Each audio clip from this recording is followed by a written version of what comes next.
Bom dia, boa tarde ou boa noite aí para cada um de vocês, meus irmãos. Quero desejar a cada um a paz do Senhor nessa noite, nesse dia, nessa manhã, quem estiver assistindo esse vídeo, amém? Meus amados, estou muito feliz, me alegro muito com Deus, Tem umas pessoas que vêm aí fortalecer aí nosso canal aí, fortalecer aí, nos dar um voto aí de confiança também, de estar se inscrevendo no canal. Fico muito feliz de ver cada um de vocês aí. Muitas pessoas chegam no meu serviço falando que está assistindo meu canal, que está nos seguindo, que dando força, falando para não parar. É muito difícil, meus irmãos, fazer um vídeo, muito difícil fazer falar de Deus, assim, diretamente para uma câmera, sabendo que tem muitas pessoas assim seguindo a gente também. No começo eu tava meio tímido, mas agora eu tô começando a me soltar mais, tô começando a desenvolver mais para trazer aí a palavra ao seu coração, para confortar o seu coração, para iluminar o seu caminho, que é a palavra de Deus, que é a palavra da vida, que é a Bíblia. A Bíblia é o livro da vida, então é a palavra que dá vida para nós, amém? Meus amados, hoje eu venho falar de quem? De Samuel. Profeta Samuel, um profeta que teve o seu caminhar nos caminhos de Deus perfeitamente. Profeta Samuel, que é um dos últimos juízes. Samuel foi juiz, sacerdote, profeta e crente nos pés de Deus. Profeta Samuel, ele nasceu por meio de um milagre, porque sua mãe não podia ter filhos, que era Ana. Ana não podia ter filhos, mas Ana pediu a Deus um filho e falou para Deus que daria o seu filho para a obra de Deus. Durante aquele momento, Ana chorou e o profeta Samuel, ele nasceu através de um milagre. Amém? A vida de Samuel foi completamente aos pés de Deus. A vida de Samuel foi completamente na obediência de Deus. Veja que Samuel, durante o caminhar de Samuel, Deus falava: unge esse rei. Ungiu Saul, ungiu Davi. Mas quando também Deus falava: tire o reino dele, vai lá, fala para ele que o reino dele vai ser tirado dele. O que o profeta Samuel fez? Foi lá retirar o reino, foi lá falar para Saul: Deus vai retirar o seu reino. Profeta Samuel, um homem que caminhou perfeitamente na estrada da vida, que é a estrada indo para Deus. Ao longo do decorrer da vida de Samuel,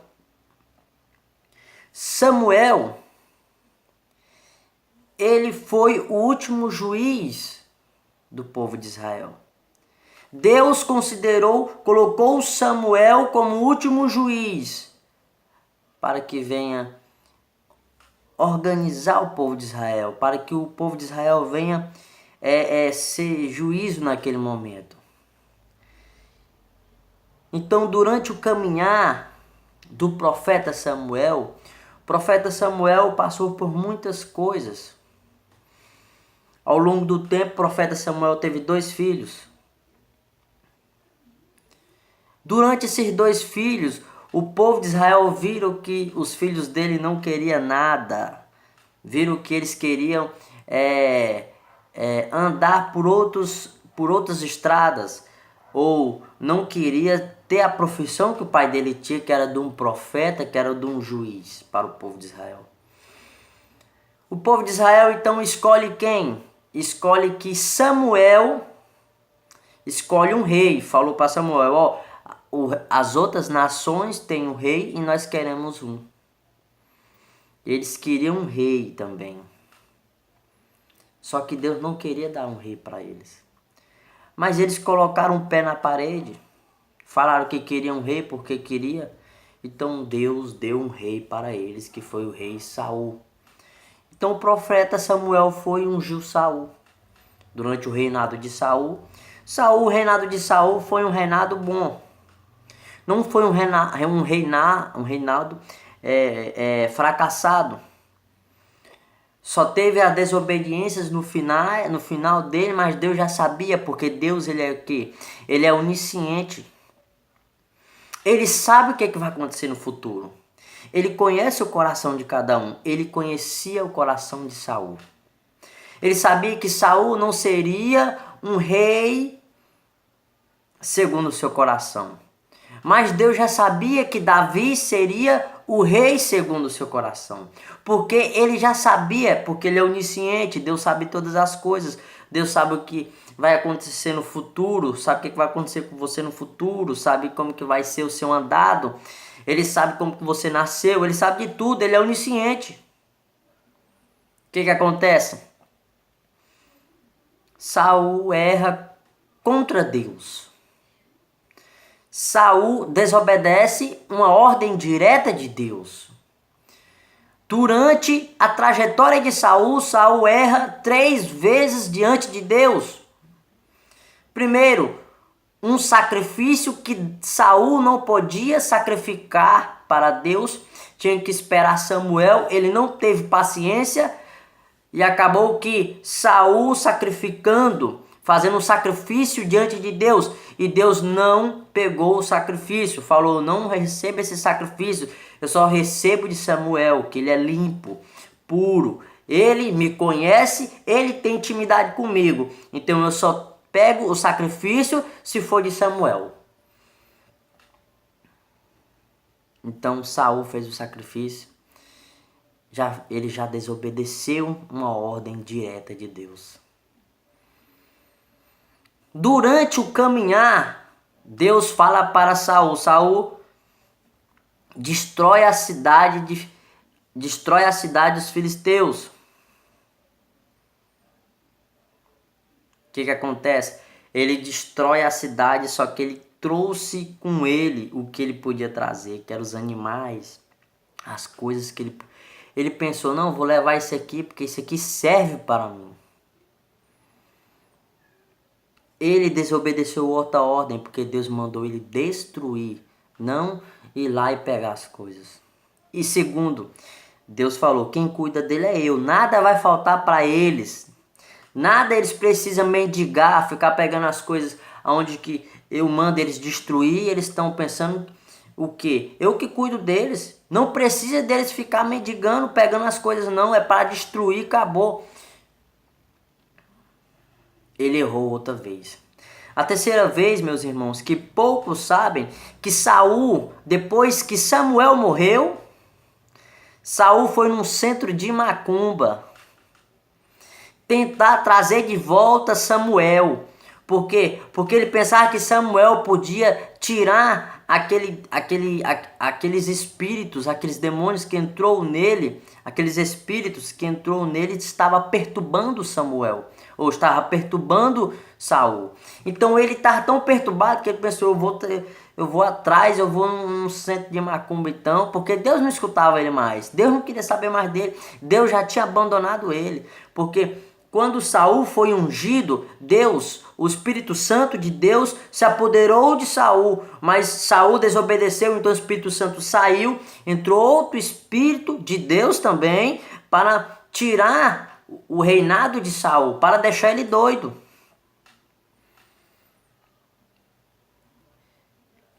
Então,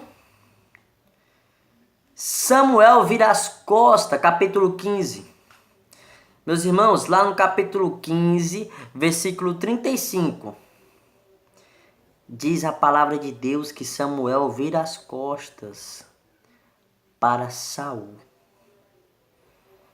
Por quê? Porque Samuel sabia como que seria a queda de Saul. Saul não queria entregar o trono, então ele tinha que morrer para entregar o trono. Samuel viu como que ia ser, virou as costas. Mas Deus, o nosso Deus Todo-Poderoso, o que ele fez? Capítulo 16, versículo 1. Diz a palavra de Deus que Deus falou para Samuel que eu achei um novo rei para o povo de Israel. O novo rei para o povo de Israel, segundo o meu coração. Deus fala para Samuel. Naquele momento, Samuel fala: Senhor, como que eu vou atrás do novo rei? Se Saul ficar sabendo, mandarás me matar.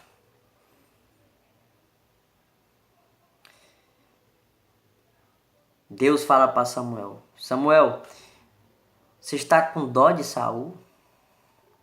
Até eu o rejeitei porque você está com dó de Saul. Eu sou Deus, eu que amo todos vocês. Eu não estou com dó dele mais. E você está com dó? Não, você vai lá atrás dele, mas você vai falar para o povo, para as pessoas que chegarem em você e perguntar. Você vai falar que vai fazer um sacrifício. Mas, meus irmãos, a história de Davi eu não venho dizer para vocês hoje. Isso vai ser outro vídeo. Mas eu venho falar para vocês só o primeiro versículo do que Deus fala. Vou pegar a Bíblia aqui. Veja que no primeiro versículo, capítulo 16, eu disse o Senhor a Samuel. E disse o Senhor a Samuel: até quando terás dó de Saul, havendo eu o rejeitado, para não reinar sobre Israel? Samuel teve dó de Saul porque sabia como seria a queda de Saul. Saul estava cego com o reinado. Saul estava cego com o poder que Deus tinha dado para ele. Só que Deus também, ele não iria assim se mostrar e matá-lo. Ele queria só assustar Saul do reinado dele. Só que Saul viu que Saul não queria entregar o reinado de jeito nenhum. Então Deus teve que lançar uma maldição sobre ele para ele ser perturbado diante do reinado dele. Durante a história de Saul, ele fica perturbado quando ele perde a unção de Deus.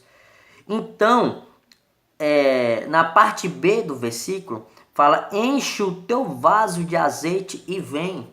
Meus irmãos, escute bem, o vaso de azeite, na palavra original, vai falar que é um chifre de azeite. Na Bíblia original, vai falar que é um chifre de azeite. Aqui fala um vaso. Mas o que nós podemos tirar desse pequeno verso que nós podemos ver?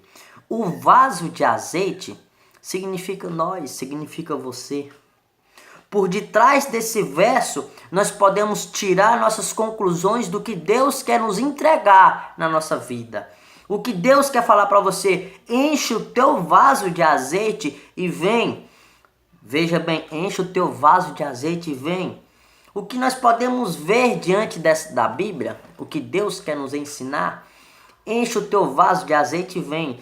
Muitas das vezes, nós estamos nas nossas casas vazio, o vaso vazio. O que acontece com o vaso vazio?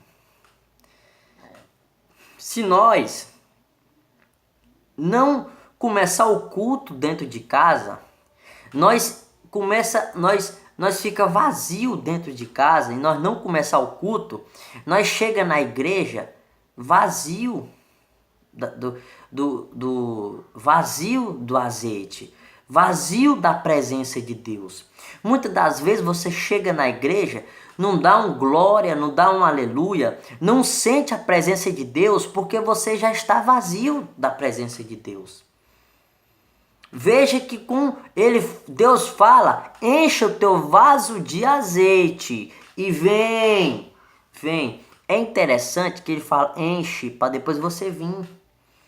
Muitas das vezes você dentro de casa, você fala assim, eu vou para a igreja para me encher da presença de Deus. Jamais será desse jeito. A igreja, quem é a igreja? Quem é o vaso? Somos nós. O local onde que é a igreja, que nós vamos falar, que é a igreja feita de tijolos, ali não é uma igreja exatamente, ali é um templo de reunião dos irmãos para vir trazer a presença de Deus muito mais, que na Bíblia fala também, onde tem 2 ou 3 reunidos em meu nome, eu estarei junto. Então, ali vai ter um monte de pessoas juntas, clamando o nome do Senhor e trazendo mais a presença de Deus naquele lugar. Então, a igreja é você. O vaso é você. A presença de Deus tem que estar dentro do vaso, que é o azeite. Na hora que Deus fala, enche o teu vaso de azeite e vem, o que ele quer falar? Ele fala, comece o culto dentro da sua casa. Começa a falar de Deus dentro da tua casa, começa a orar dentro da tua casa, começa a se encher dentro da sua casa. Para quando você chegar na igreja, você transbordar com boas palavras, dando aleluia, glória a Deus e falando em línguas, de uma forma que você sente Deus no seu lado. Você sente Deus real dentro da igreja. Mas tem vezes que você chega dentro da igreja, você está tão vazio que você nota as outras pessoas vazias dentro da igreja e começa a falar para os outros irmãos, aquele irmão ali está na carne, aquele irmão ali não glorifica mais, aquele irmão ali... A pessoa está tão preocupada com outro vaso dentro da igreja que não olha para o próprio vaso. Pessoas verdadeiras crentes de dentro da igreja, ela chega na igreja cheia do Espírito Santo, cheia da unção, e quando chega perto de outra pessoa que está vazia, ela ainda tem unção para dar para aquela outra pessoa. A verdadeira unção. E dentro da igreja também, tem pessoas que não têm a unção, tem pessoas que não têm a presença de Deus, mas ela consegue enfeitar tanto que parece ter. Aí olhos enganadores. As pessoas que têm o discernimento espiritual, sabe ver se é de Deus ou se não é. Meus irmãos, a presença de Deus, a gente se conquista durante o dia a dia. Muitos por aí, antes de chegar na igreja, briga dentro de casa, casais brigando dentro de casa. Antes de chegar na igreja, você já injuriou, você já xingou, você já falou um bocado de coisa. E chega na igreja e quer ser cheio do Espírito Santo. Quer ser cheio da unção de Deus. Não tem como misturar a unção de Deus com coisas do mundo. Se seu coração, se o seu vaso está cheio de coisas do mundo, Deus não coloca unção dentro do vaso. Porque já está cheio. Está cheio com coisa do mundo. Isso não se mistura coisa santa do céu com coisas terrenas do mundo, da terra. Deus quer falar hoje para você que Deus quer falar para você que o culto hoje começa dentro de casa. Você começa a se encher do Espírito Santo, da unção, do poder de Deus, dentro de casa. Para chegar na igreja e começar a dar aleluia, glória a Deus, sentindo a presença de Deus humanizada na sua vida. Deus nesse momento está falando para você, filho, comece o culto dentro de casa. Amém? Meus queridos, a paz do Senhor para cada um de vocês, que essa palavra de Deus venha entrar no seu coração de uma forma especial. Que você venha viver a Bíblia e venha viver exatamente do jeito que Jesus viveu. Nós não damos conta de viver igual Jesus, mas nosso caminho tem que ser pelo caminho da perfeição. E nós temos que ter a visão dos céus durante esses tempos, amém? Meus amados, a paz do Senhor para cada um de vocês. Eu amo cada um em Cristo Jesus. Em nome de Jesus, propaguem esse canal para nós vir trazer mais mensagem para cada um daqueles que estão inscritos, daqueles que ainda não estão também. E que Deus venha abençoar cada um de uma forma especial, amém? Em nome de Jesus, que Deus esteja com você em todos os lugares, em nome de Jesus. Amém.